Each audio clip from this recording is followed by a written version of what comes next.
My grandfather's dying command echoed through 30 years of family history. Promise me you'll never dig beneath the old oak until the red cardinal nests there thrice. Through 3 decades of scorching summers, bitter arguments, and endless speculation, we honored his cryptic request. Now, as my children kneel in the cool soil below that ancient tree on a warm spring morning, their innocent hands trembling with excitement, the secret they're about to unearth will reveal a legacy none of us could have imagined. I still remember the day as if it were yesterday, though 30 years have passed since I made that promise. Before we jump back in, tell us where you're tuning in from, and if this story touches you, make sure you're subscribed, because tomorrow I've saved something extra special for you.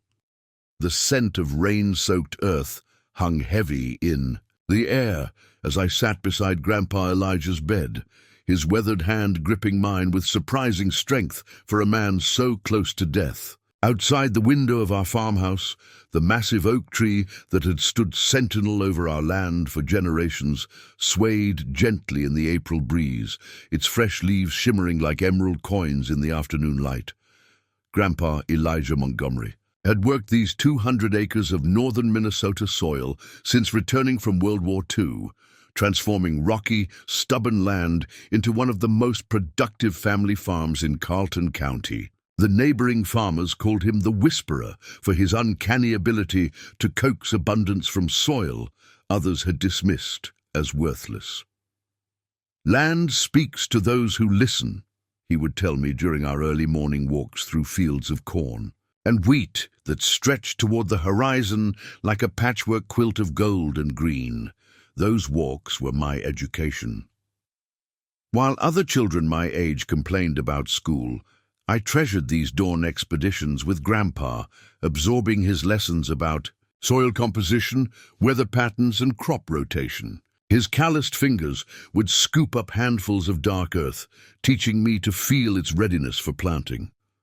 "This soil has memory, Jacob," he'd say, letting the dirt sift slowly through his fingers. "It remembers kindness and cruelty alike. Treat it well, and it will sustain generations."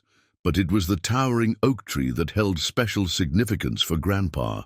Standing alone on a small rise overlooking our eastern fields, its massive trunk and sprawling canopy had been a landmark for travelers since before the first European settlers arrived in the region.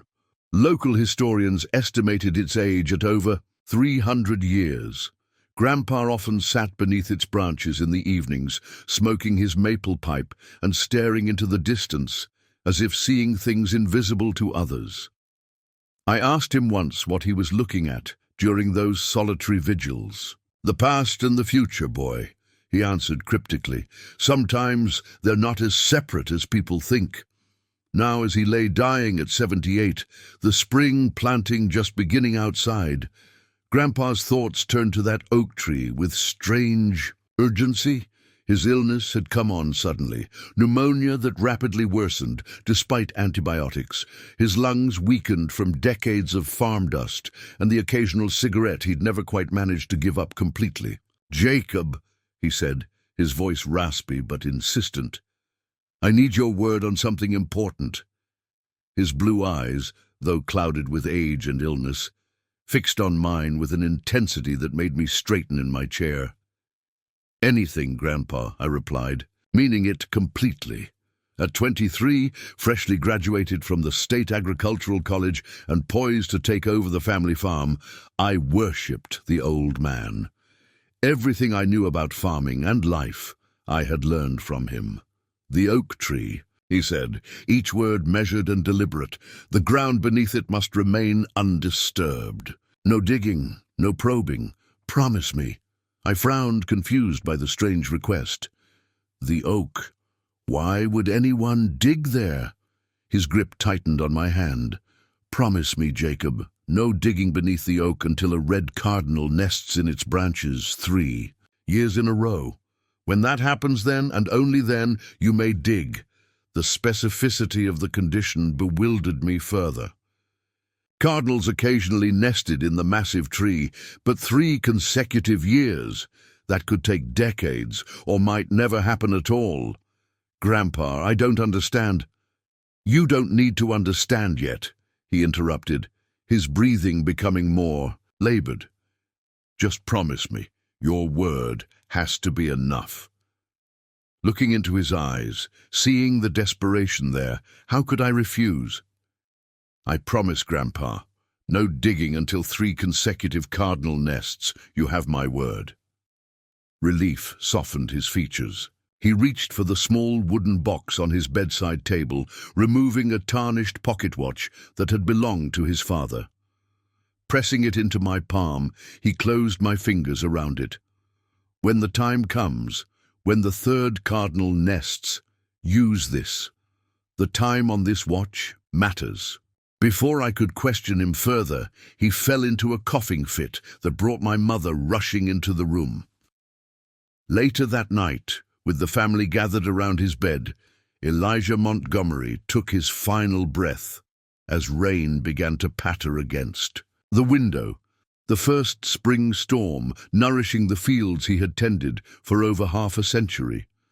In the days that followed, as we laid him to rest in the small family cemetery behind the farmhouse, I found myself glancing repeatedly at the towering oak, wondering what secret lay beneath its roots. What could possibly be buried there that required such a specific waiting period? Had my practical, no-nonsense grandfather hidden something valuable? Or was this simply the delusional request of a dying man? These questions would linger unanswered as I took over the farm operations, married my college sweetheart Abigail, and began raising our own family on the land that had sustained Montgomery's for 3 generations. Through it all, the oak stood watchful, its secret safe beneath spreading roots that reached deep into the Minnesota soil, waiting for a sign that would take 30 years to appear.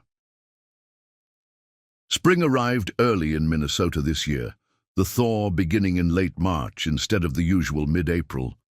I'm 63 now, my hands rough and spotted with age, not unlike my grandfather's when he extracted that final promise from me. The oak tree has grown even more majestic over the decades, its canopy wider, its bark more deeply furrowed, like the lines on my own face. This morning I woke before dawn with a strange certainty that today was the day. I'd been checking the oak daily since spotting the pair of cardinals returning 2 weeks ago, their 3rd consecutive year of nesting in the sprawling branches. The first year, I barely noticed them. The second year, I remembered Grandpa's words with a jolt of recognition. And now, the 3rd year, the moment of fulfillment had arrived. I dressed quietly, trying not to wake Abigail, though after 40 years of marriage, she sensed my absence immediately. "It's today, isn't it?" she murmured, eyes still closed. "Yes," I replied, sitting on the edge of the bed to pull on my boots. "The cardinals are building again, 3rd year." She opened her eyes then, reaching to squeeze my hand. "Do you want me to call the kids?" I nodded. Our children, Michael, Sarah, and Thomas, had grown up with the story of the oak tree promise. As children, they'd pestered me with questions I couldn't answer, eventually creating elaborate theories about pirate treasure or family jewels hidden by some eccentric ancestor. As adults, they'd occasionally ask about cardinal sightings with a mixture of humor and curiosity. None of us expected the birds to actually nest 3 years running. "Just the immediate family," I said, "and the grandchildren. Elijah would want them here." 2 hours later, we gathered beneath the oak's massive canopy, my wife, our 3 grown children with their spouses, and our 5 grandchildren ranging in age from 4 to 17. The morning sun filtered through new leaves, dappling the ground with shifting patterns of light. Above us, a flash of brilliant red moved through the branches as the male cardinal checked on his mate and their nest. I removed my grandfather's pocket watch from my jacket. For 30 years, I'd kept it in a small wooden box on my bedside table, occasionally taking it out to wind it, honoring a request I didn't understand. Now I checked the time, 7:42 a.m. "Dad, are we really doing this?" Sarah asked, the practical one, so much like her grandmother. Preparing and narrating this story took us a lot of time, so if you are enjoying it, subscribe to our channel. It means a lot to us. Now back to the story. After all these years, a promise is a promise, I answered simply. Young Elijah, my eldest grandson, named for his great-grandfather, could barely contain his excitement. At 12, he was all curiosity and energy, already showing the same affinity for farming that had marked the men in our family for generations. "Can I dig, Grandpa?" he asked, clutching the shovel that seemed too large for his slender frame. I smiled at him, seeing echoes of myself at that age. "We'll take turns," I promised, "but I'll start." Kneeling on the ground that my grandfather had forbidden us to disturb for so long felt strangely transgressive, even now when the conditions had been met. I placed my hand on the soil, feeling its coolness, wondering if I was about to fulfill a meaningful final request or expose an old man's dementia. The first shovelful of dirt revealed nothing unusual, just the rich black soil that characterized our farm. Neither did the second or third. My son Michael looked at me questioningly as the hole deepened without result. I shrugged and continued digging. Then, at approximately 2 feet down, my shovel struck something solid with a dull thud. The family crowded closer as I knelt again, brushing away soil with my hands to reveal a flat wooden surface, an old box or crate of some kind. "See?" young Elijah exclaimed. "I told you there was treasure." Working carefully, I cleared the edges of what appeared to be a cedar box, about 2 feet square and a foot deep, remarkably well preserved considering it had been buried for decades. As I lifted it from the hole, I was surprised by its weight and solidity. The box was secured with a simple metal latch, but no lock. Before opening it, I checked the pocket watch again, 8:15 a.m. Something about the time seemed significant, though I couldn't say why. "Open it, Dad," urged Thomas, my youngest, the impatient one. Taking a deep breath, I unlatched the box and lifted the lid. No gold coins or family jewels glittered inside. Instead, the box contained several sealed mason jars, stacks of papers, wrapped in oilcloth, and what looked like a small metal container nestled in one corner. "What is all this?" Abigail wondered aloud, peering over my shoulder. I carefully removed the first jar, which appeared to contain seeds of various types, each compartment within it meticulously labeled in my grandfather's precise handwriting. The second jar held soil samples, also labeled by location and date. The third contained what looked like pressed plant specimens, preserved between sheets of wax paper.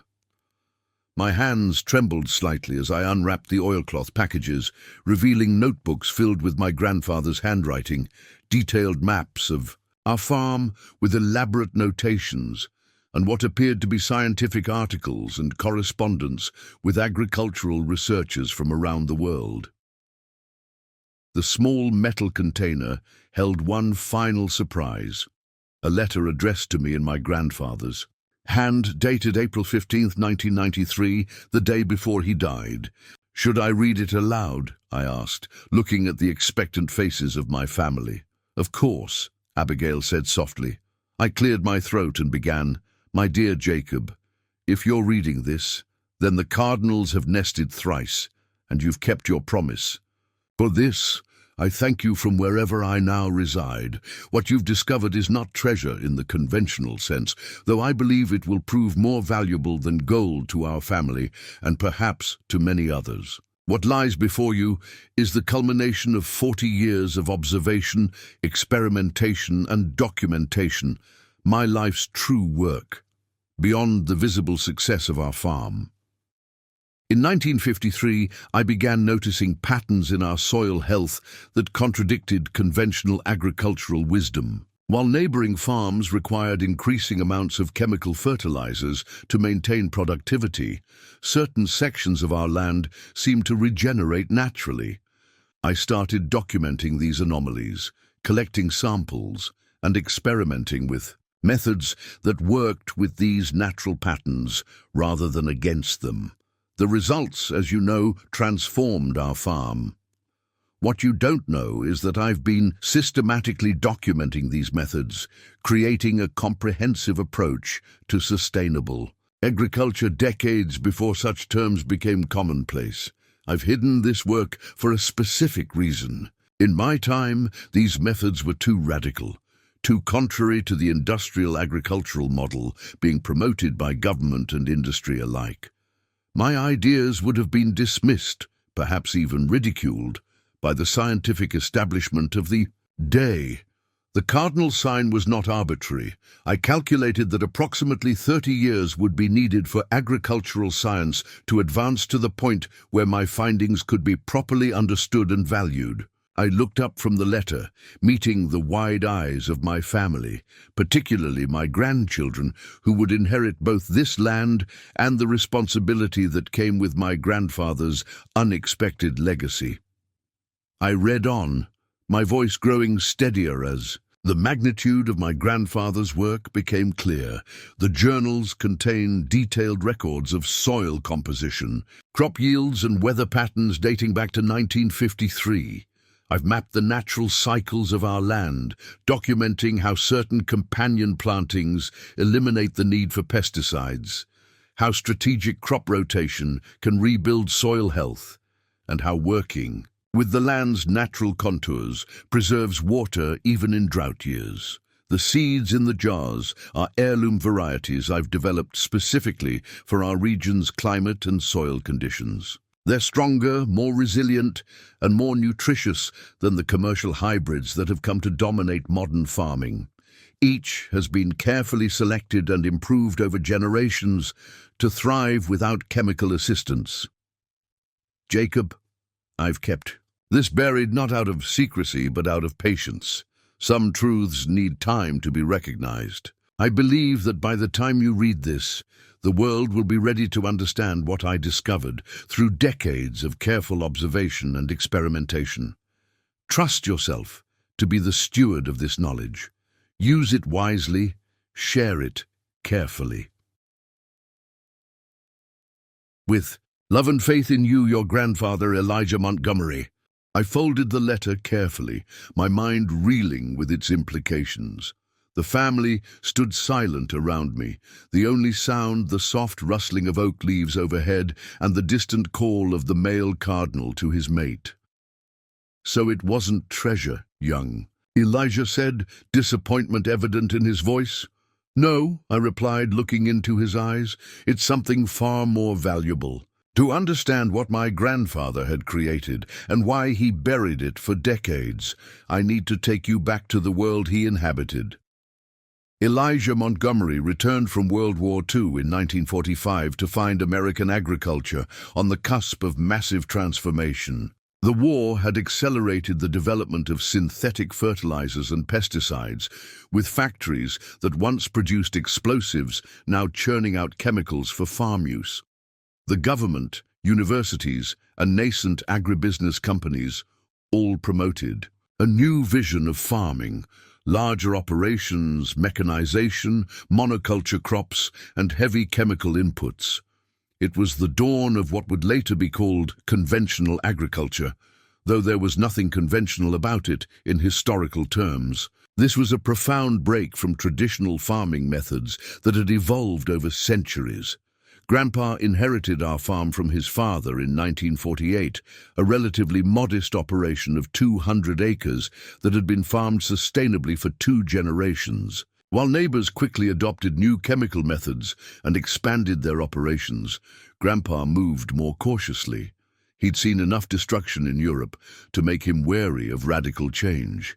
The late 1940s and early 1950s marked the beginning of what agricultural historians now call the Great Acceleration, when farm productivity soared, but at costs not immediately apparent. Soils began to erode, water systems became polluted with agricultural runoff, and farm biodiversity declined dramatically as fence rows were removed and wetlands drained to maximize plantable acreage. In those years, anyone questioning this new agricultural paradigm was viewed with suspicion, often labeled as backward or unpatriotic for not embracing progress. Farmers who maintained traditional methods were pressured by agricultural extension agents, bank loan officers, and their own neighbors to modernize or perish. This was the environment in which my grandfather began his quiet rebellion.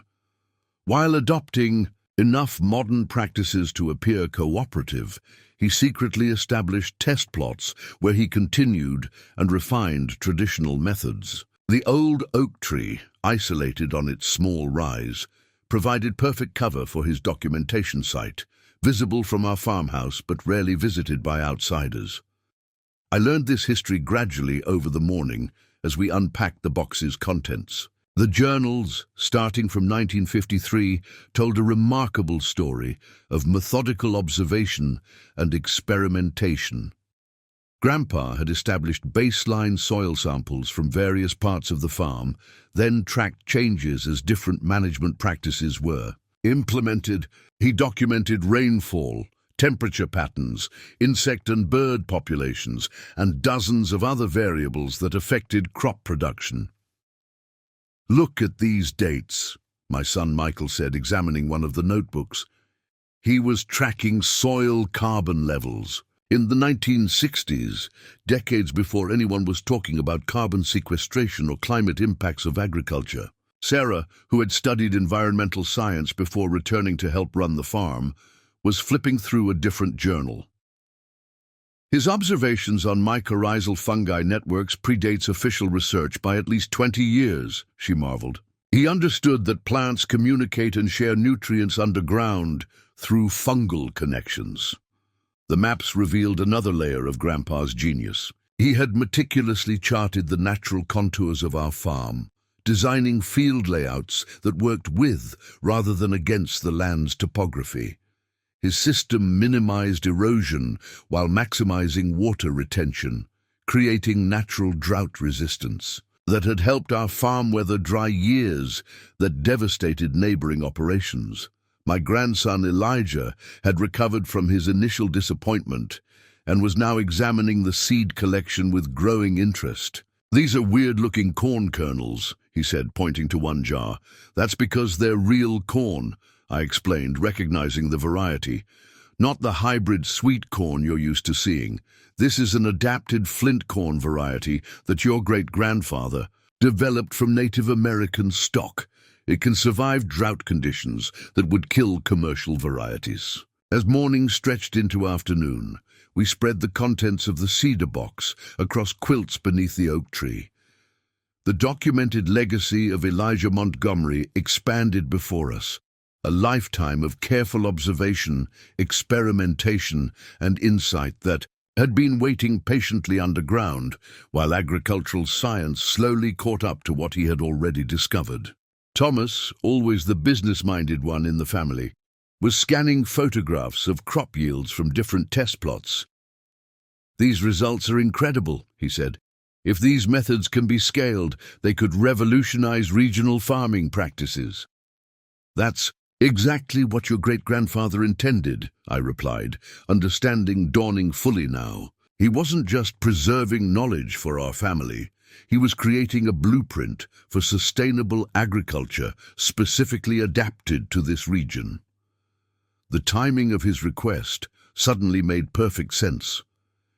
In the early 1990s, sustainable agriculture was still considered fringe. Organic farming was dismissed as inefficient, and climate concerns were barely on the public radar. But he had calculated that approximately 30 years would bring us to a point where these concepts would be mainstream enough for his work to be taken seriously. I checked his pocket watch again. 12:17 p.m. The sun had reached its zenith, bathing the documents in clear light. Above us, the cardinal pair flitted between branches, unaware of their role in this unfolding family drama. "But why the cardinals?" Abigail asked, voicing the question on everyone's mind. "Why make that the trigger, rather than just a specific date?" I thought about it, turning the old pocket watch in my hands. Because he wasn't just timing his revelation to the world's readiness. I said slowly, understanding dawning. He was waiting for the land itself to show readiness. Cardinals are indicator species. They only establish territory where the ecosystem can support them. 3 years of nesting means our farm has reached the level of biodiversity he was working toward. My family looked up at the oak tree with new appreciation, seeing it not just as a landmark, but as the centerpiece of my grandfather's vision, a silent sentinel that had watched over both his secrets and the gradual healing of our land across decades. As we sat beneath the oak tree, surrounded by the physical evidence of my grandfather's foresight, memories of Elijah Montgomery flooded back to me with new clarity. The man I thought I knew so well had carried a profound secret, revealing only glimpses of his true work to his family. Now, reading through his journals, I began to understand the full measure of the man. Elijah Montgomery was born in 1915 to a farming family that had already weathered several generations on this land. His early years were shaped by the tail end of World War I, followed by the agricultural prosperity of the 1920s, and then the crushing hardships of the Great Depression. He often told me stories of those desperate years, watching neighboring farms foreclosed, families leaving with whatever possessions could fit in a truck, the land itself seeming to give up as drought-driven dust storms blackened the sky. "The Depression taught me that security is fragile," he wrote in one journal entry from 1955. "But it also showed me that those who understand how to work with the land, rather than force it to submit, are the ones who survive when systems collapse." My grandfather was 19 when the worst dust storms hit Minnesota in 1934. While our region wasn't as devastated as the southern plains, the experience left an indelible mark on him. I found a passage where he described watching topsoil that had taken centuries to form blow away in a single afternoon. "That soil was the accumulated wealth of generations," he wrote, "more valuable than any money in any bank, and we treated it like dirt, the ultimate irony." His observations during the Dust Bowl years shaped his understanding of agriculture as a long-term relationship rather than a short-term extraction. This perspective made him an outlier among his contemporaries. When he returned from World War II, where he had served as a communications specialist in Europe, in France and Italy, one entry read, "I observed farming methods that had sustained communities for centuries. These peasant farmers, often dismissed as backward by our agricultural experts, understood soil as a living system. They worked within natural constraints rather than fighting them. Their farms were smaller, more diverse, and more resilient than our increasingly industrialized operations." The journals revealed a man constantly learning, observing, and testing. He subscribed to agricultural journals from across the world, maintained correspondence with researchers as far away as Japan and India, and even taught himself enough Spanish to read Latin American agricultural research papers, all while maintaining the outward appearance of a conventional, if somewhat conservative, Midwestern farmer. "Dad never talked about any of this," I said, looking up from a particularly detailed analysis of soil microbiome diversity that predated similar university research by decades. I knew he was smart, but this is scientific research at a professional level. "He couldn't talk about it," my son Michael replied, examining a series of hand-drawn charts tracking rainfall patterns against crop yields. "Look at the dates. These observations were made during the height of the get big or get out era in American agriculture. Earl Butz was telling farmers to plant fence row to fence row and maximize chemical inputs. Going against that wisdom wasn't just unpopular, it could get your operating loans denied." Michael was right. The 1950s through the 1970s represented the triumph of industrial agriculture. Federal policies, university research, and economic pressures all pushed farmers toward expansion, specialization, and chemical dependency. My grandfather's holistic approach would have been viewed as regressive, even unpatriotic in that climate. Yet Elijah Montgomery wasn't against progress, just a certain definition of it. His journals revealed a man fascinated by the genuine advances in agricultural understanding, but skeptical of solutions that created new problems while solving others. Chemical fertilizers increase yields dramatically, he wrote in 1963, but the resulting plants show decreased nutritional density and increased susceptibility to pests, requiring pesticides that kill beneficial insects along with harmful ones. Each solution cascades into new problems. Nature doesn't work in such linear fashion. It's a web of relationships, not a production line. What emerged from his writings was a man of remarkable patience and humility. He understood that his observations, while valuable, would need the validation of time and changing circumstances to be taken seriously. Rather than fighting futile battles against the agricultural establishment of his era, he chose to meticulously document his work and preserve it for a future when the world might be more receptive. He was playing the long game, Sarah observed, examining soil composition charts that spanned decades. These methods actually increased productivity over time, while conventional methods showed diminishing returns as soil health declines. But you can only see that with multi-decade data. The personal touches in the journals moved me most deeply. Between scientific observations and agricultural data were reflections on family, community, and the meaning of stewardship. I found entries about my birth, my childhood fascination with the farm, and his hopes for what I might become. One passage, written shortly after I graduated from agricultural college in 1992, brought tears to my eyes. Jacob has the instincts of a true farmer. He feels the land rather than just working it. He's absorbed the modern techniques but hasn't surrendered to their limitations. I see him watching the birds, noting which weeds grow where, observing patterns that his professors would dismiss as irrelevant. He may be the one ready to carry this work forward when the time is right. Yet he never told me directly about his experimental work or his documentation. As I read more, I understood why. He wasn't withholding knowledge out of mistrust, but out of protection, both for me and for the knowledge itself. A young farmer needs to establish credibility in his community, he wrote. Jacob carrying my unconventional methods would mark him as an outsider among his peers before he's had chance to prove himself. Better he build his reputation first, then discover these methods as if anew, with the authority of his own experience behind him. The wisdom of this approach struck me forcefully. Had he revealed everything to me in my 20s, would I have had the judgment to use it properly, or the credibility to convince others?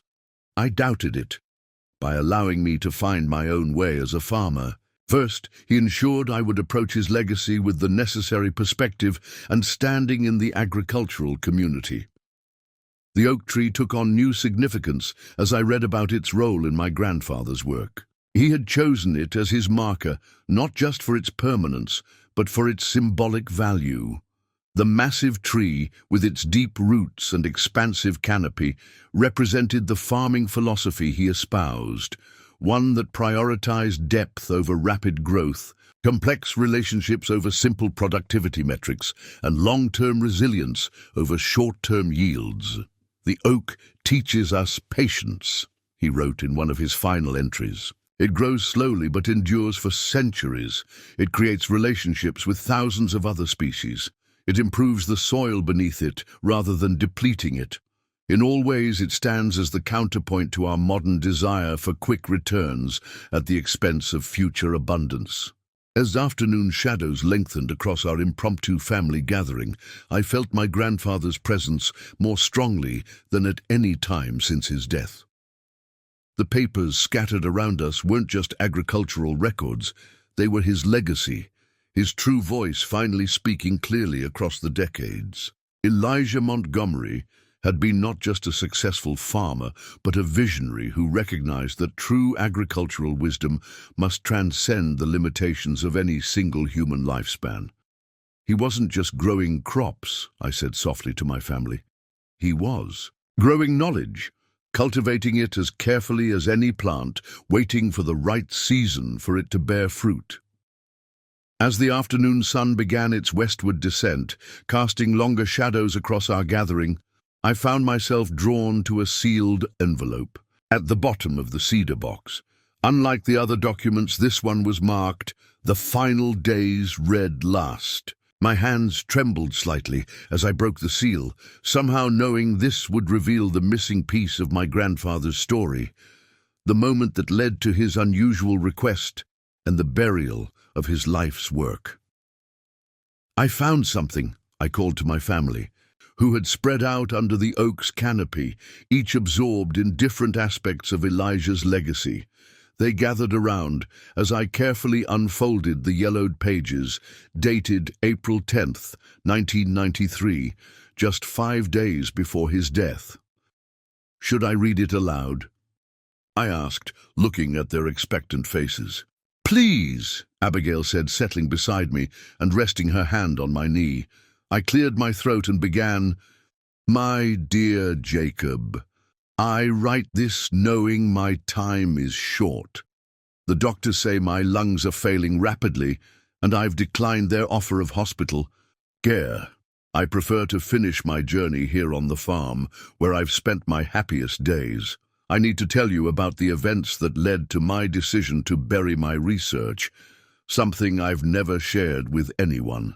It happened in February 1993, just 2 months ago, though it seems both immediate and distant as I write this. That month, I was invited to present some of my findings at the Regional Agricultural Development Conference in Minneapolis. Dr. Harold Wagner from the University Extension Office had seen our farm's consistent productivity despite minimal chemical inputs and was curious about my methods. While reluctant to share too much, I saw it as an opportunity to test whether the agricultural establishment might finally be ready for some of my ideas. I prepared carefully, bringing soil samples, yield data, and photographs documenting our farm's biodiversity compared to neighboring properties. My presentation was scheduled for the second day, sandwiched between talks on new pesticide formulations and hybrid corn varieties. The audience was primarily extension agents, agricultural, corporation representatives, and a few conventional farmers. From the moment I began speaking about soil health as an ecosystem rather than a chemical medium, I could feel the resistance in the room. The polite smiles became fixed, arms crossed defensively. When I presented data showing our farm's drought, resilience compared to chemical-dependent operations, the questions began, not curious inquiries, but challenges designed to discredit. Where's your control group? Have these results been peer-reviewed? And what's your sample size? All valid scientific questions, but asked not to improve understanding, but to dismiss. After my presentation during the coffee break, I overheard 2 men in suits, representatives from Midland Agricultural Chemicals, according to their name tags, discussing my talk. "Old man's farming on nostalgia," one said. "Those methods might work on a small scale, but could never feed the world." "Dangerous ideas," the other replied. "Start telling farmers they don't need our products, and we've got a problem." I might have dismissed this as corporate self-interest, but what happened next convinced me that the time wasn't right for my research to be shared widely. Dr. Wagner introduced me to the conference keynote speaker, Dr. William Harrington from the Department of Agriculture. I naively believed he might see value in my decades of documentation. Instead, after briefly reviewing my materials, he delivered what he clearly thought was a compassionate assessment. "Mr. Montgomery," he said, "I appreciate your dedication, but what you're doing is essentially gardening, not farming. Quaint, even admirable on a personal level, but irrelevant to modern agricultural challenges. These methods might work for your small operation, but they're simply not scalable. When I attempted to show him the long-term data on soil regeneration, he patted my shoulder like I was a confused child. The science is settled on best practices, he informed me. We need standardization and technological solutions, not a return to pre-war methods. I realized then that my work would not just be ignored, it would be actively suppressed as a challenge to the entrenched agricultural paradigm. The entire system, from university research funding to government policy to bank lending practices, was structured to support the industrial model I had spent decades proving unnecessary. On the drive home, watching the monotonous landscape of enormous fields stripped of diversity, I made my decision. My research wasn't ready for the world, or more accurately, the world wasn't ready for it. But I believed a time would come when the limitations of industrial agriculture would become impossible to ignore, when soil degradation, water contamination, and climate instability would force a reconsideration of our relationship with the land. My research needed protection until that time, needed to be preserved intact, away from those who would dismiss or bury it. The oak tree, which had stood witness to all my work, seemed the perfect guardian. Why the cardinal condition? Because I needed a natural sign, not an arbitrary human timeline. Cardinals are particular about their nesting sites. They require diverse habitats with specific types of protective cover and food sources. 3 consecutive years of nesting would indicate that our land had achieved the level of ecological health I had worked toward. Nature itself would signal when the time was right. I'm entrusting you with this legacy, Jacob, because I've watched you farm with both head and heart.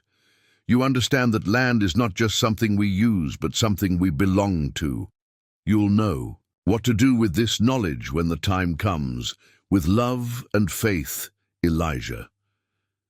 I folded the letter carefully, emotion tightening my throat. The family sat in silence for several moments, absorbing the story of my grandfather's rejection and his subsequent decision to protect his life's work by burying it beneath the oak. He was right, Sarah finally said, her voice soft but firm. The world wasn't ready then. And now, Thomas asked, always the practical one. Now is different, Michael replied, gesturing to the farm around us. Conventional agriculture is facing a crisis. Soil degradation, water scarcity, climate instability, rising input costs, the very problems Great-Grandpa predicted. Farmers are looking for alternatives that actually work. I nodded, looking out across our fields. Over the decades, I had gradually implemented many of the practices my grandfather had pioneered, though without understanding their full scientific foundation. Our farm had become known regionally for its resilience during drought years and consistent productivity with minimal chemical inputs. What I had attributed to good fortune or instinct, I now recognized as the unconscious application of Elijah's principles. The agricultural establishment that dismissed him is starting to ask the questions he was answering 50 years ago, I said. Organizations that once promoted only chemical solutions now have soil health initiatives. Universities that ignored traditional knowledge are now studying indigenous farming methods. Young Elijah, who had been unusually quiet, looked up from one of the journals he'd been examining. So what do we do with all this, Grandpa? He asked, his eyes serious beyond his 12 years. It was the question at the heart of our discovery. What responsibility came with this knowledge? My grandfather had preserved it at great personal cost, protecting it until the world was ready. Now the burden of stewardship passed to us. We do what farmers have always done, I answered, drawing on the wisdom I'd absorbed from the man who taught me everything important about agriculture. We plant seeds and watch them grow. The weeks following our discovery beneath the oak tree unfolded in a blur of activity. We carefully catalogued every document, photographed each page of the journals, and created secure digital backups of my grandfather's entire body of research. The physical materials were moved to a climate-controlled room we set up in the farmhouse basement. I couldn't help but smile at the irony. We were burying his work again, in a sense, but this time to protect it from physical deterioration rather than skepticism. The decision about what to do with Elijah's legacy wasn't made in a single moment, but evolved gradually as we digested the magnitude of what we'd discovered. Each family member approached it from their own perspective. Sarah, with her environmental science background, immediately recognized the academic significance. Michael, who managed most of our farm operations, saw practical applications for our own land. Thomas, with his business acumen, identified potential, economic implications. And my grandchildren simply absorbed it all with the unfiltered enthusiasm of youth. Our first test came sooner than expected. 2 weeks after our discovery, the regional Sustainable Agriculture Conference was scheduled in St. Paul. Sarah had been invited months earlier to participate in a panel discussion on regenerative farming practices. Now she faced a dilemma, whether to incorporate some of Elijah's findings into her presentation. "I don't want to overwhelm people," she explained during a family dinner. "But some of Grandpa Elijah's soil carbon sequestration data would perfectly support the point I'm trying to make about perennial crop integration." "Are you concerned about the reception?" Abigail asked, always sensitive to the emotional currents running through our family discussions. Sarah twirled pasta around her fork thoughtfully. "Honestly? Yes. These concepts are gaining acceptance. But Great-Grandpa's data is so far ahead of current research that it might strain credibility. How do I explain that these carefully documented studies were conducted by a farmer with no formal scientific training, decades before the concepts entered mainstream discussion?" Her concern echoed my grandfather's own experience. Even in a much more receptive climate, extraordinary claims require extraordinary evidence. We had the evidence, but presenting it required careful framing. "Start small," I suggested. "Use just one piece of his research, perhaps the soil carbon measurements from the North Field rotation experiment. Present it as recently discovered. Family archives without making it the centerpiece of your talk." Sarah nodded. "A test balloon. That's exactly what it became." Sarah incorporated a single graph from Elijah's 1967 documentation into her presentation, introducing it simply as historical data from our farm's archives. The response was cautiously positive, with several academic researchers approaching her afterward to inquire about her methodology and data collection. They assumed I'd created the historical comparison myself. She reported back to us, equal parts amused and frustrated.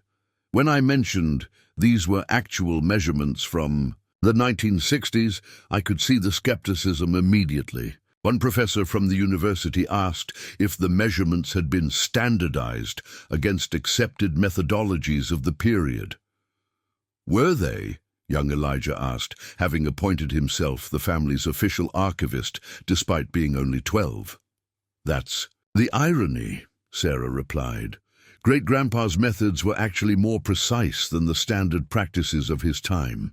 He built his own measuring equipment based on designs he found in international scientific journals." The professor just couldn't believe a farmer in Minnesota would have access to that level of technical sophistication in the 1960s. This first experience crystallized our challenge. We possessed knowledge that could significantly impact agricultural practices, particularly for family farms struggling with climate instability and rising input costs. Yet presenting it in the wrong way risked it being dismissed before being properly considered.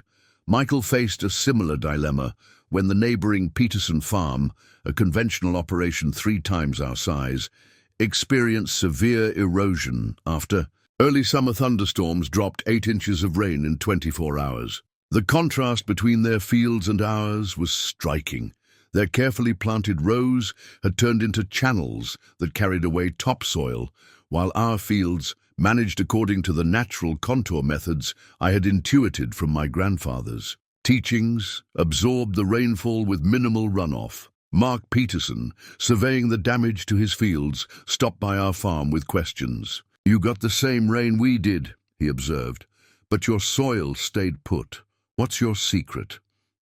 Michael walked with him to our north field, explaining our contour planting and multi-species cover crop approach.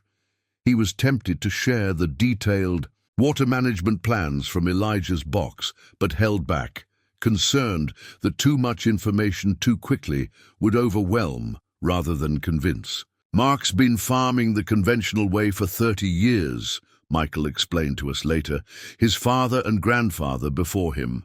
If I handed him great-grandpa's complete water management system, it would contradict everything he's been taught by extension agents, chemical reps, and equipment dealers. He'd shut down before considering it.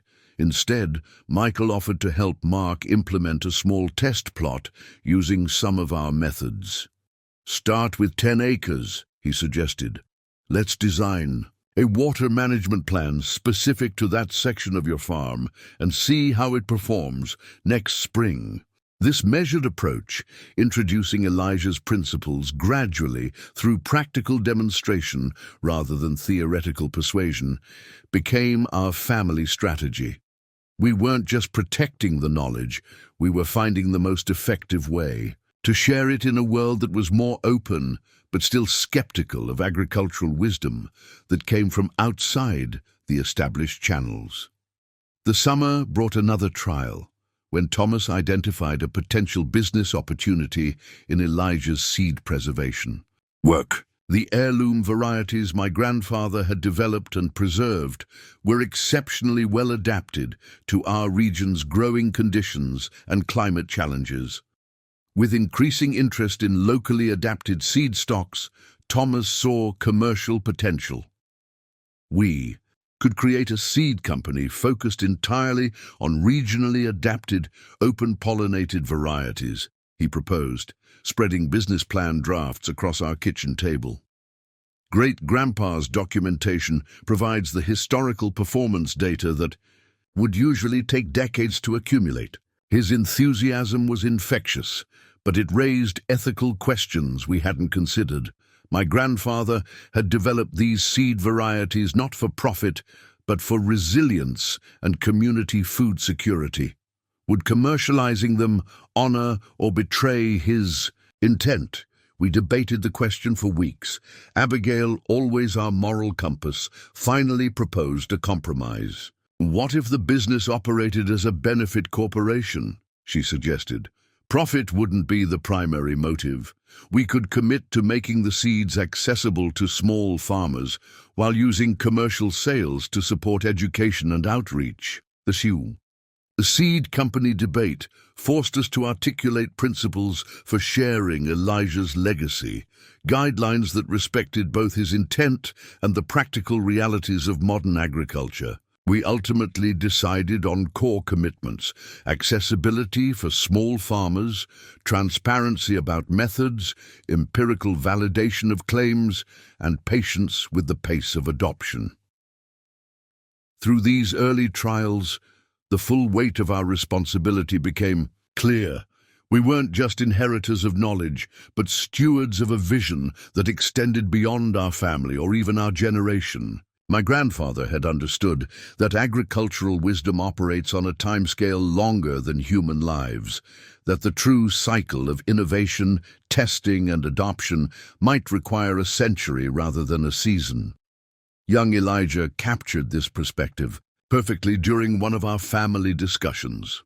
Looking up from a journal describing soil-building techniques that had developed over 4 decades, he observed, "Great-grandpa was farming for the future, wasn't he? Not just for his own harvests."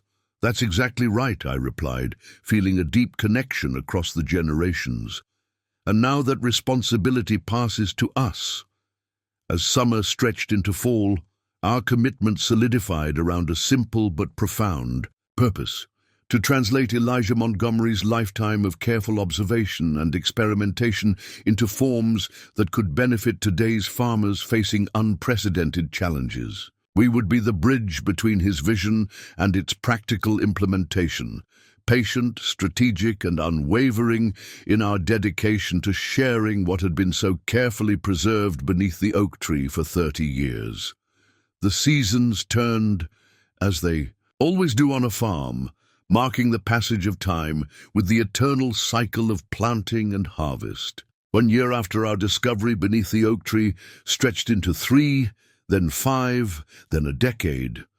My hair grew whiter, my grandchildren taller. The knowledge we unearthed that spring morning gradually transformed our farm, our community, and, eventually, agricultural practices far beyond our Minnesota fields. Change came slowly at first. We were cautious stewards of Elijah's legacy, introducing his innovations methodically, always grounding them in demonstrable results rather than theoretical claims. The Peterson Farm's 10-acre test plot expanded to 50 acres by the 3rd year, then to their entire operation by the 5th. Mark Peterson, once skeptical, became our most enthusiastic advocate. "I've cut my input costs by 40%, he would tell other farmers at the county co-op meetings, and my yields are more consistent year to year. The Montgomery methods just work, especially in unpredictable weather." The Montgomery methods.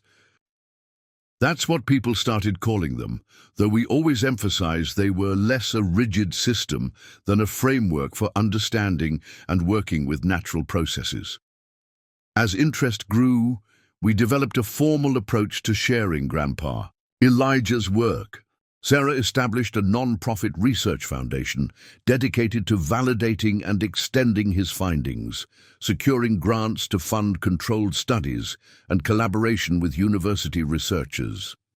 Michael created a farmer-to-farmer education program, bringing curious agriculturalists to our farm for workshops on soil health, water management, and biodiversity. Thomas launched Montgomery Heritage Seeds, operating as a benefit corporation just as Abigail had suggested, making regionally adapted varieties available to farmers throughout the upper Midwest. Young Elijah, no longer so young as he progressed, through high school and then into agricultural college, became the unexpected face of our family's legacy to a new generation. His TikTok videos explaining soil biology and ecosystem relationships from the perspective of a 7th-generation farmer using 6th-generation methods to solve 8th-generation problems gained hundreds of thousands of followers. My grandfather would have been baffled by the medium, but deeply appreciative of the message. It's strange to think that Great-Grandpa's rejection at that conference in 1993 might have been the best thing that could have happened. Elijah, now 22 and completing his master's degree in sustainable agricultural systems, observed during a holiday gathering 15 years after our discovery. If he'd published then, his work might have been dismissed and forgotten. Or worse, co-opted and distorted, Sarah added. By burying it until the time was right, he ensured it would be received intact, with the full context of long-term results. The world of agriculture had indeed changed dramatically since my grandfather made his decision to bury his research. The climate instabilities he had anticipated in his journals had accelerated, creating crisis conditions for conventional farmers. Topsoil depletion, water scarcity, and extreme weather events had transformed marginal concerns into existential threats for many operations. Chemical input costs had risen exponentially, while their effectiveness diminished. The economic model that had dismissed my grandfather's methods as impractical was itself becoming unsustainable. In this context, Elijah's methodical documentation of regenerative approaches that had maintained productivity through decades of weather variations became invaluable. His work offered not just theoretical alternatives, but proven strategies with multi-generational data to support them. Our farm became a living laboratory and demonstration site. The contrast between fields managed for 40-plus years using my grandfather's methods and newly transitioned areas provided visible evidence of his system's effectiveness. Scientists who initially came with skepticism often left convinced, their data confirming what Elijah had documented decades earlier. Dr. Leanne Wilson, now head of the State University's Sustainable Agriculture Department, but once a junior researcher, who had dismissed Sarah's presentation of Elijah's data, became one of our strongest academic allies. The Montgomery Archive, as she called my grandfather's collected works, represents the longest continuous documentation of regenerative agricultural practices in private hands. Its scientific value cannot be overstated. During those years of gradual revelation and implementation, I often thought about my grandfather's patient foresight. He had planted seeds, literal and metaphorical, that he knew would not fully mature in his lifetime. The oak tree that had guarded his legacy seemed the perfect symbol for his approach, slow-growing but deep-rooted, its benefits extending far beyond its immediate reach. Not every aspect of introducing his methods went smoothly. Resistance came from predictable quarters, agricultural chemical companies, equipment manufacturers whose machinery was designed for monoculture production. Commodity groups invested in the status quo. There were dismissive articles in farm trade publications, speakers at conventional agricultural conferences who warned that our approach was unrealistic or economically unviable. But the empirical results spoke for themselves. Farms that adopted the Montgomery methods demonstrated remarkable resilience during the severe drought years of 2027-2029, when many conventional operations failed. Our seed varieties, developed for climatic resilience rather than standardized appearance, consistently outperformed commercial hybrids under stress conditions. The most meaningful validation came not from institutions, but from individual farmers, whose livelihoods and land had been transformed. Emma Larson, a young farmer who had inherited a chemically dependent operation on the verge of bankruptcy, spoke at our 10th anniversary symposium with tears in her eyes. "The Montgomery methods didn't just save my farm," she told the gathered crowd of over 300 farmers, researchers, and policymakers. "They gave me back my purpose. I'm not just extracting value from the land anymore, I'm participating in its renewal. For the first time, I can imagine passing this farm to my children in better condition than I received it." On a personal level, the years brought changes that my grandfather would have understood intimately. My hands grew more gnarled, my back a little more stooped each season. Abigail and I gradually stepped back from daily farm operations, passing responsibilities to Michael and Sarah, who in turn began preparing the next generation for eventual leadership. Young Elijah completed his education and returned to the farm with new ideas that pushed even our thinking. Great-grandpa's methods were revolutionary for his time, he would argue during animated dinner discussions, but he would have expected us to keep innovating, not treat his work as unchangeable doctrine. He was right, of course. My grandfather's journals were filled with revisions, adjustments, and new approaches he developed in response to changing conditions. The principles remained constant: work with natural systems rather than against them, prioritize soil health. As the foundation of all agricultural productivity, maintain diversity at every level, but the specific applications evolved continuously. This understanding freed us from the burden of preserving Elijah's legacy as a static artifact. Instead, we honored it most faithfully by continuing his process of careful observation, experimentation, and adaptation. The question changed from, "What did Grandpa Elijah discover?" to, "How would Grandpa Elijah approach today's challenges?" As I entered my 70s, I found myself sitting beneath the oak tree with increasing frequency, often in the early morning hours when the farm was quiet except for birdsong and the distant lowing of cattle. Sometimes I brought his journals, rereading familiar passages with the deepened understanding that comes from having lived through the future he had anticipated. Other times, I simply sat in contemplation, feeling a connection across time with the man who had shaped not just our farm, but my entire understanding of what it means to live in relationship with the land. During one such morning, 20 years, after unearthing the cedar box, I watched a pair of cardinals flit through the oak's branches, descendants, perhaps, of the birds whose nesting had signaled the time was right to discover my grandfather's buried wisdom. I realized that we had become the new caretakers of not just knowledge, but a way of seeing and being in the world that reaches beyond any single human lifespan. In planting seeds that would grow long after his death, Elijah Montgomery had embodied the truest meaning of hope.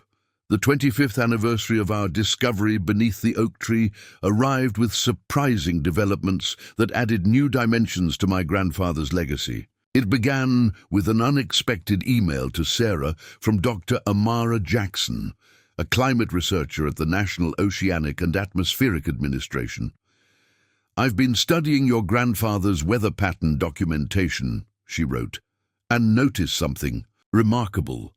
His rainfall predictions from 1970-1990, based on what he called biorhythmic indicators, show a 78% correlation with actual precipitation records. This significantly exceeds standard meteorological forecasting capabilities of that era. I'd like to understand his methodology." This inquiry led us back to journals we hadn't fully explored, notebooks filled with observations of plant and animal behaviors that Elijah had correlated with weather events. He had documented how certain wildflowers closed their blooms hours before rain arrived, how ant colony movements changed preceding temperature shifts, how the pitch of frog calls altered with approaching barometric pressure changes. He was creating a predictive model based on ecosystem responses, Sarah explained as we pored over the journals together. Modern weather forecasting relies on atmospheric data and computer modeling. Grandpa Elijah was observing how living systems anticipated weather changes, something we're only beginning to study systematically now. Dr. Jackson's interest prompted us to organize and digitize this previously overlooked aspect of my grandfather's research. The process revealed another surprise: detailed correlations between these biorhythmic weather indicators and optimal planting times that went far beyond the conventional wisdom of farmers' almanacs. "Look at this," Michael said one evening, spreading several journal pages across our dining table. He tracked soil temperature, moisture levels, and insect emergence patterns against crop germination rates over 23 years. He could predict the ideal planting window for each field to within 3 days without any modern technology.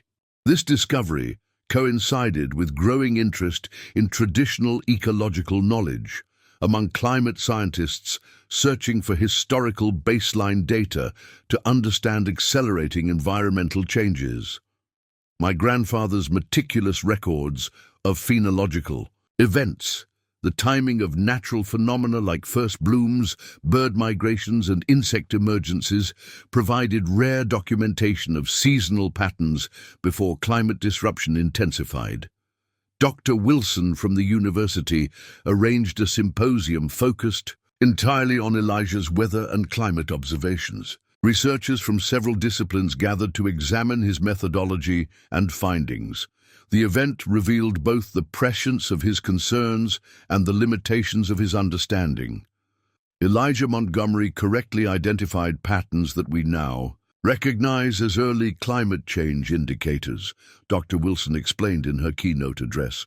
He couldn't have known the full scope of global climate dynamics, but he recognized that the stability farmers had taken for granted was beginning to shift in fundamental ways. Young Elijah, now an established leader in regenerative agriculture circles, found himself fascinated by this aspect of his namesake's work. Great-grandpa was essentially creating a hyperlocal climate model, he observed. He couldn't track global carbon dioxide levels or ocean temperature patterns, but he could document how these large-scale changes manifested in the ecosystem he observed daily.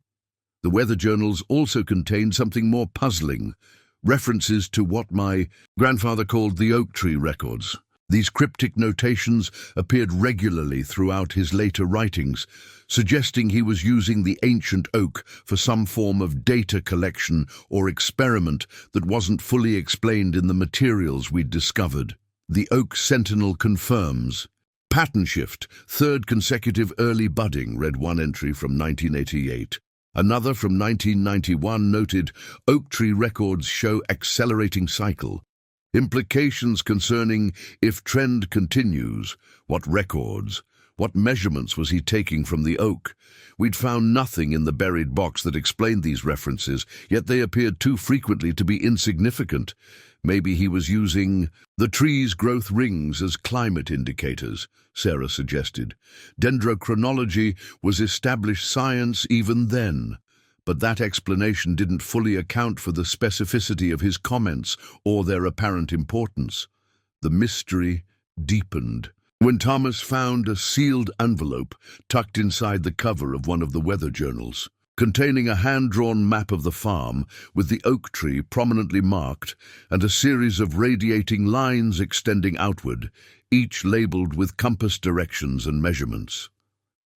"It looks like survey lines," Thomas said, "but they don't correspond to property boundaries or field divisions." My grandson Elijah studied the map intently. "These lines match the major root directions of a mature oak," he said. "See how they follow the natural pattern of how roots would grow from the central tree." This observation led us back to the oak tree itself, now larger and more majestic than ever, its canopy spreading wider each year. Standing beneath it one crisp October morning, I felt again the weight of unrevealed knowledge. My grandfather had chosen this specific tree as guardian of his research for reasons beyond convenience or symbolism. There was something about the oak itself that mattered.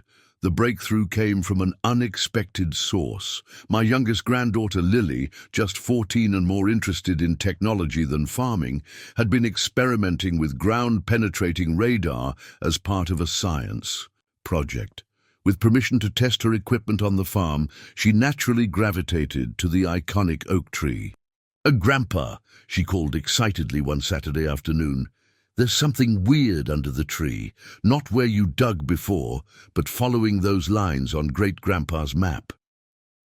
The radar imagery, crude but clear enough, showed distinct anomalies, extending outward from the central trunk along several of the paths marked on the map. After careful consideration, we decided to investigate further, mindful of potentially disturbing the tree's root system. Using minimally invasive techniques developed for archaeological excavations, we explored one of the anomalies. About 20 feet from the trunk, following the line marked SW240 on my grandfather's map, we uncovered a sealed metal cylinder approximately 18 inches long. The container, carefully waterproofed and preserved, contained soil samples labeled with dates ranging from 1953 to 1992, each from the same location but different depths. Accompanying notes explained that this was part of what Elijah called his soil chronology project, an attempt to document changes in soil composition and microbiology over time by preserving samples at regular intervals. Further exploration revealed 5 more cylinders, each positioned along different root lines of the oak, each containing 40 years of soil samples from specific locations around the farm. My grandfather had created a time capsule of the soil itself, preserved at regular intervals to document changes too gradual to observe in real time. "This is extraordinary," Dr. Wilson said when we showed her the collection. He was creating a soil archive that would allow future analysis of changes in microbial diversity, chemical composition, and carbon content across decades. We have very few such archives anywhere in the world, and none that I know of maintained by a private farmer with this level of methodical documentation. Modern soil science could now extract information from these samples that would have been impossible in my grandfather's time. DNA sequencing of soil microbiomes, isotope analysis of carbon cycling, trace mineral composition reflecting changing atmospheric conditions. The cylinders contained a treasure trove of data about how our farm's ecosystem had responded to both management practices and larger environmental shifts. The oak tree roots protected the samples, Sarah realized. They created a stable environment with consistent temperature and moisture levels. And the tree itself served as both map and marker that would endure for decades. This discovery transformed our understanding of my grandfather's work. He hadn't just been developing sustainable farming practices, he had been creating a scientific legacy specifically designed to bridge generational knowledge gaps. The Soil Chronology Project revealed a mind thinking decades ahead, anticipating questions future researchers might ask, and preserving the materials they would need to answer them. As we carefully catalogued and secured these new materials, I found myself wondering what other surprises my grandfather might have left for us to discover. The oak tree had not yet revealed all its secrets. Like the man who had chosen it as his silent partner, it kept its counsel, sharing its wisdom. Gradually, with those patient enough to listen, Great-Grandpa thought like the oak, young Elijah observed as we walked back to the farmhouse after securing the soil archives. Slow, deliberate, with roots spreading farther than anyone could see. On the surface, he paused, looking back at the tree silhouetted against the evening sky. I wonder what else he planted that hasn't yet emerged. I smiled, recognizing in my grandson the same thoughtful perspective that had characterized my grandfather. The legacy was continuing, not just in preserved knowledge, but in shaped minds and hearts, in ways of seeing and thinking that would influence generations beyond my own lifetime. That's the nature of true wisdom, I replied. It keeps revealing itself to those who remain curious. The discovery of the Soil Chronology Project beneath the oak tree's roots brought renewed attention to our farm and my grandfather's work. Academic interest intensified as researchers recognized the unique value of his 40-year soil archive.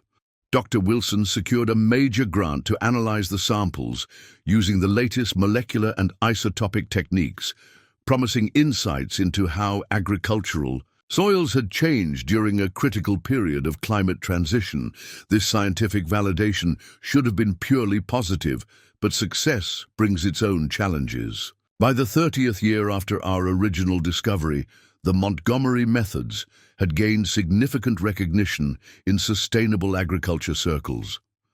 Our farm had become something of a pilgrimage site for farmers seeking alternatives to conventional approaches. The demand for workshops, consultations, and speaking engagements stretched our family's capacity to its limits.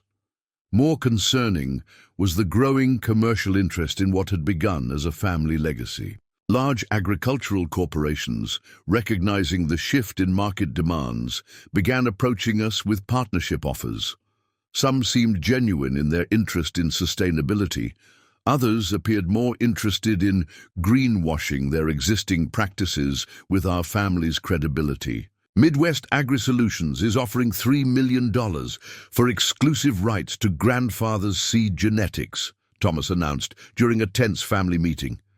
They're promising to maintain the open-pollinated characteristics and regional adaptation. Focus. Can we trust them? Sarah asked, voicing everyone's concern. Thomas sighed. Their contract has all the right language, but their business model is fundamentally based on proprietary control. I don't see how they maintain that while honoring Grandpa Elijah's vision of freely shared seed stock. We faced similar pressures from multiple directions. A major agricultural publisher wanted to package my grandfather's journals into a commercial handbook series. a farm equipment manufacturer, proposed a line of Montgomery-certified implements. A soil testing company sought exclusive rights to his biological assessment protocols. The family found itself divided not on whether to protect Elijah's legacy, but on how best to do so. Thomas saw value in strategic commercialization that would spread the practices more widely. Sarah feared dilution of the scientific integrity. Michael worried about losing control of how the methods were implemented. Young Elijah, now 32, and increasingly taking leadership in our educational programs, advocated for open-source principles that would make the knowledge universally accessible. As these external pressures mounted, a more immediate crisis emerged. The summer of 2028 brought the most severe drought in Minnesota's recorded history. July temperatures regularly exceeded 100 degrees, and rainfall measured less than an inch across 3 months. The drought extended into neighboring states, creating regional crop failures and economic distress throughout the agricultural community. Our farm, with its decades of soil building and water conservative practices, fared better than most. While we couldn't escape the impact entirely, our yields remained at roughly 60% of normal, compared to total failures on many conventional operations. This relative success brought both validation and new challenges. Insurance adjusters, agricultural officials, and desperate neighboring farmers arrived daily, seeking to understand our resilience. News crews set up cameras at our farm entrance. Extension agents who had previously dismissed our methods now requested emergency consultations. The pressure reached its peak when the governor's Emergency Agricultural Task Force requested that our entire family testify at a special hearing on drought mitigation strategies. They wanted not just current practices, but comprehensive access to all of my grandfather's research and documentation, positioning it as critical to state food security. The night before the hearing, our family gathered beneath the oak tree, seeking perspective in the place where our journey had begun. The ancient tree showed signs of stress from the drought, leaves wilting slightly, acorn production reduced, but it stood firm, drawing on deep water reserves most plants couldn't access.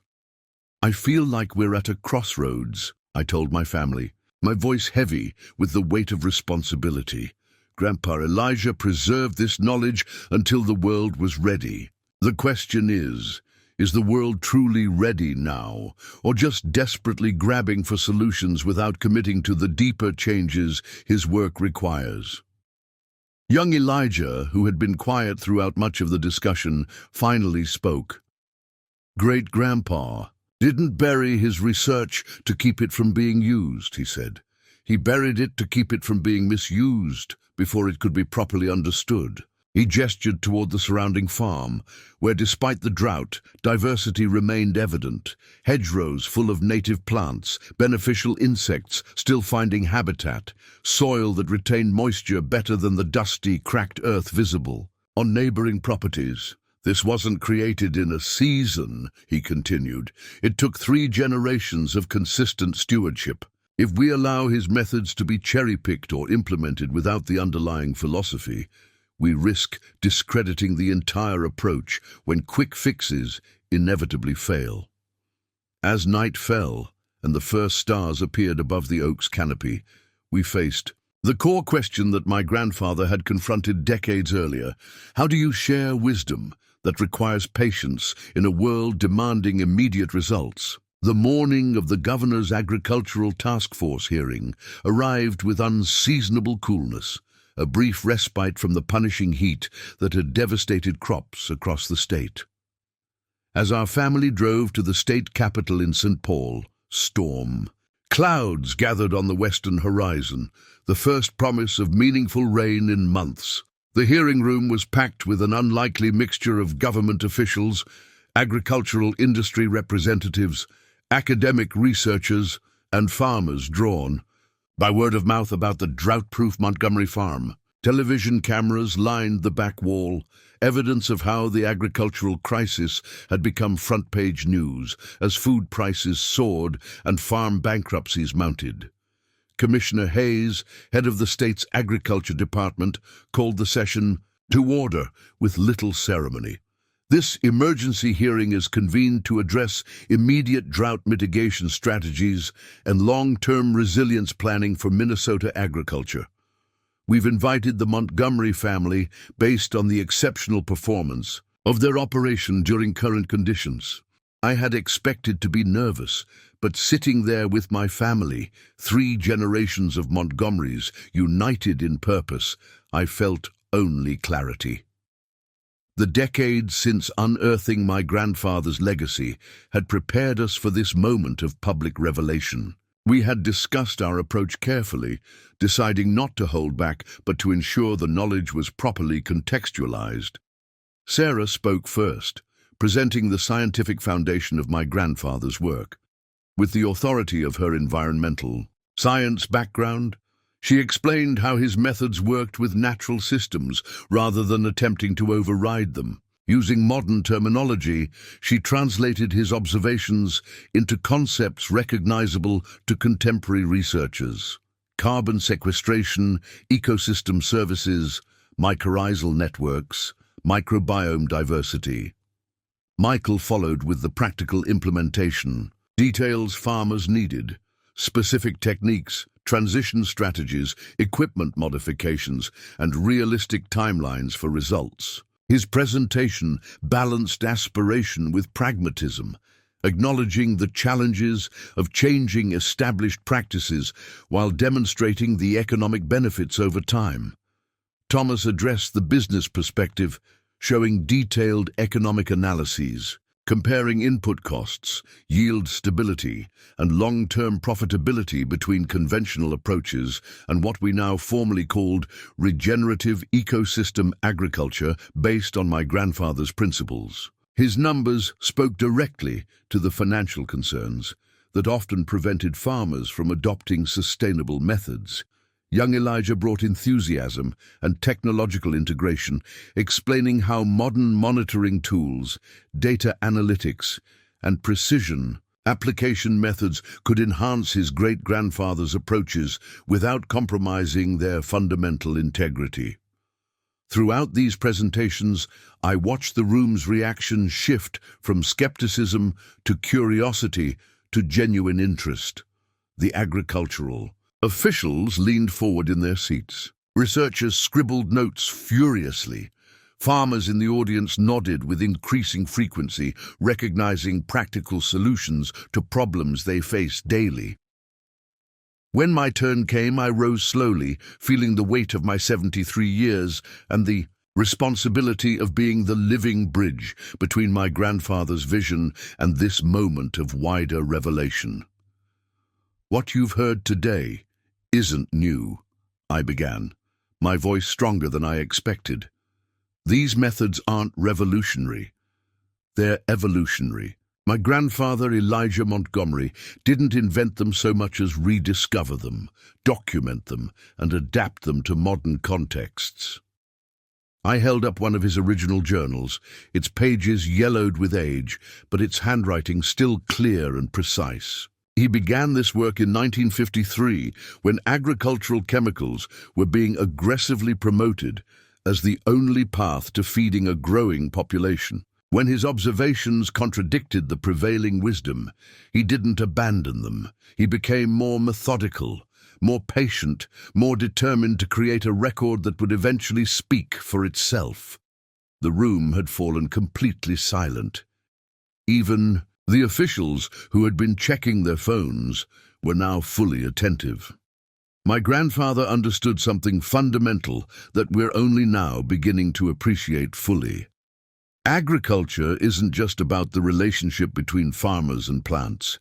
It's about the relationship between humans and living systems that are older, more complex, and ultimately more powerful than we are. I explained the burial beneath the oak tree, the 30-year wait, the cardinal signal, and the gradual unfolding of his legacy across the decades since our discovery. As I spoke, I could see the story transcending the technical details to touch. something deeper in the audience, a recognition of wisdom that reached beyond immediate concerns to multi-generational stewardship. Elijah Montgomery wasn't just developing drought-resistant farming techniques, I continued. He was creating a different way of thinking about our place in the natural world, one that recognizes that true security doesn't come from controlling natural systems, but from aligning with them. The most powerful moment came when I projected photographs showing the contrast between our fields and neighboring properties taken the previous week. The images spoke volumes. Brown, cracked earth on conventional farms versus our fields, stressed but still showing life and productivity. The visual evidence transcended debates about methodology or philosophy, demonstrating concrete results, impossible to dismiss. When I finished speaking, Commissioner Hayes broke the silence. Mr. Montgomery, in my 30 years of public service, I've sat through hundreds of agricultural presentations. None has been as compelling or as timely as what your family has shared today. She turned to her fellow task force members. The choice before us isn't whether to consider these methods, but how quickly we can implement them. Minnesota's agricultural future may depend on it. Outside the hearing room windows, the first heavy raindrops began to fall, drumming against the glass with increasing intensity. By the time we concluded, the drought-parched ground was receiving its first substantial moisture in months. The timing felt significant, not just coincidence, but affirmation of natural cycles that continue regardless of human debates. As we prepared to leave, farmers surrounded us, not with skepticism, but with urgent questions about transitioning their operations, saving their livelihoods, protecting their land. In their eyes, I saw something my grandfather would have recognized immediately, hope founded not on quick fixes, but on reconnection with the wisdom of natural systems. The revelation of Elijah Montgomery's life work was complete. The knowledge had finally reached those who needed it most, at the moment they were most ready to receive it. The weeks following the hearing brought transformative changes. Governor Knutson issued an executive order establishing the Minnesota Agricultural Resilience Initiative, with our family named as founding advisors. The state university system launched a comprehensive research program focused on validating and expanding my grandfather's methodologies.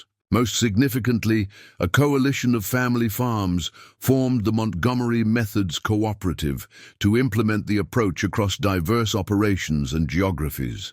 As public interest in my grandfather's work exploded, we gained deeper understanding of his master plan, not just what he had created, but why and how. His journals revealed a vision far more comprehensive than we had initially recognized. "I've been reading the technical notebooks from the 1960s, Sarah told us during a family dinner. Grandpa Elijah wasn't just developing techniques for our farm, he was creating a transferable system that could be adapted to different ecosystems and agricultural contexts. He tested variations for different soil types, topographies, and microclimates, documenting which principles remained constant and which needed adjustment." Michael nodded in agreement. The rotation schedules show he was thinking about implementation, pathways, how conventional farms could transition gradually without catastrophic yield drops or financial distress. He mapped out 3, 5, and 7-year conversion plans with risk management strategies built in. What emerged was a picture of a man who had been planning not just for the preservation of knowledge, but for its eventual widespread adoption. The cedar box beneath the oak tree wasn't a time capsule of curiosities, but a carefully designed instruction manual for agricultural transformation, complete with implementation strategies, troubleshooting guides, and adaptation frameworks. He knew industrial agriculture would eventually reach its limits, young Elijah observed. The declining returns on chemical inputs, the soil degradation, the vulnerability to climate instability. He saw it all coming decades before it became obvious, But he also knew farmers wouldn't change until these problems became undeniable. The cardinal sign suddenly made perfect sense. My grandfather had needed an ecological indicator, not an arbitrary human timeline. He was waiting for the point when both human systems and natural systems signaled readiness for change. Society recognizing the limitations of industrial agriculture, while the land itself demonstrated the possibility of recovery. Thomas discovered financial projections tucked into the back of one journal, showing how different-sized farms could remain economically viable during transition to regenerative methods. He wasn't just a scientist and farmer, Thomas marveled. He was a strategic planner, thinking decades ahead about economic and social factors that would affect adoption.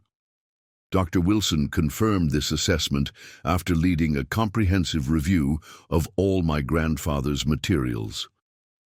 Elijah Montgomery developed what we would now call a systems approach to agricultural transformation, she explained. He understood that technical solutions alone wouldn't succeed without addressing economic barriers, knowledge gaps, and cultural resistance to change. Perhaps most remarkable was my grandfather's humility throughout his journals.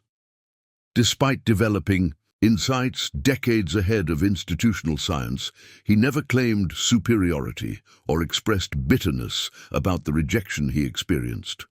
Instead, he repeatedly emphasized that his work built upon traditional knowledge from cultures around the world, combined with careful observation of natural systems. "I am not inventing but remembering," he wrote in 1978. "These methods emerge from paying attention to patterns that existed long before human agriculture. My contribution is merely documentation and adaptation to modern context."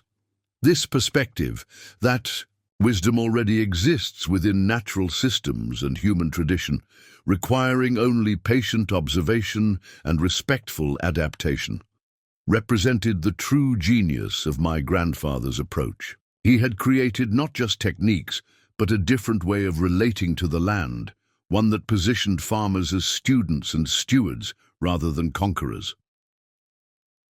35 years have passed since that spring morning when my children and I first dug beneath the oak tree, fulfilling my grandfather's mysterious request after 3 decades of patient waiting. I'm 88 now, my hands too gnarled for field work, my steps slow but still purposeful as I make my daily visit to the oak that started it all. The tree has grown even more majestic with age, its massive canopy now shading nearly a 1/4 acre. Like my grandfather's legacy, its influence extends far beyond its physical presence, its roots reaching unseen through the soil, nurturing connections we're only beginning to understand. I often sit in the old wooden chair my children placed. Here for me, watching the farm's daily rhythms unfold around me. The landscape has changed dramatically since my youth. Where once stood regimented rows of a single crop, now grows a harmonious complexity of plants, carefully orchestrated to support each other. Hedgerows and buffer strips create havens for beneficial insects and birds. Livestock move through carefully managed rotational grazing patterns that mimic natural herbivore behaviors. Water flows through sculpted swales that slow its passage, allowing every precious drop to infiltrate the soil. The changes extend far beyond our property lines. Across Minnesota and throughout the Midwest, the Montgomery methods have transformed thousands of farms. The drought of 2028 proved to be the tipping point, when the resilience of our approach became impossible to dismiss as idealistic or impractical. Within 5 years, state agricultural policies had fundamentally shifted toward regenerative practices. Within 10, the economic benefits had become so clear that even the most skeptical conventional farmers began transitioning. My grandchildren have taken the work in directions my grandfather could never have imagined. Young Elijah, now 45 and a leading voice in agricultural policy, has helped create financial mechanisms that reward farmers for ecological services, carbon sequestration, water purification, biodiversity enhancement, making environmental stewardship economically viable without government subsidies. Sarah's Research Foundation has expanded internationally, adapting the Montgomery methods to different climates and cultural contexts. Their projects now span 5 continents, creating a global network of regenerative farmers sharing knowledge and results. Thomas's seed company has evolved into a cooperative trust that preserves thousands of regionally adapted varieties, protecting agricultural biodiversity against the narrowing genetic base of commercial crops. They've recently begun exploring how these diverse genetics might provide resilience against emerging plant diseases triggered by climate shifts. My great-grandchildren represent the next wave of innovation. Lily, once the teenager with ground-penetrating radar, now leads an agricultural technology institute developing monitoring systems that help farmers understand and work with the biological complexity of their soils. Her cousin James combines traditional ecological knowledge with modern science, collaborating with indigenous communities to recover and document agricultural wisdom that predates European settlement. The most profound impact of my grandfather's legacy, however, isn't measured in acres or yields, but in the relationship between people and land. Farmers who adopt these methods consistently report a transformation in how they perceive their role, from struggling against nature to collaborating with it, from extracting value to cultivating abundance. I see this shift when I observe the young farmers who now come to learn at our farm. Unlike previous generations who were taught to conquer the land through technology and chemicals, these new agriculturalists approach their work with humility and curiosity. They spend as much time observing as doing, understanding that the solutions to many challenges already exist within natural systems. Last week, during our annual Harvest Festival, I watched my great-great-granddaughter Maya, just 6 years old, kneeling in one of our fields. When I asked what she was doing, she looked up with soil-smudged cheeks and replied, "Listening to the ground, Great-Grandpa Jacob. It's telling me stories." In that moment, I felt my grandfather's presence as strongly as if he stood beside us. His true legacy wasn't buried beneath the oak tree all those years. It lives in Maya and the generations that will follow her, in the renewed soil of our farm, and in the countless lives touched by his patient wisdom. The cardinal families still nest in the oak each spring, their bright presence a reminder that some promises take time to fulfill, some knowledge must mature before it can bear fruit, and the most important truths reveal themselves only to those with the patience to listen. Up next, you've got 2 more standout stories right on your screen. If this one hit the mark, you won't want to pass these up. Just click and check them out. And don't forget to subscribe and turn on the notification bell so you don't miss any upload from us.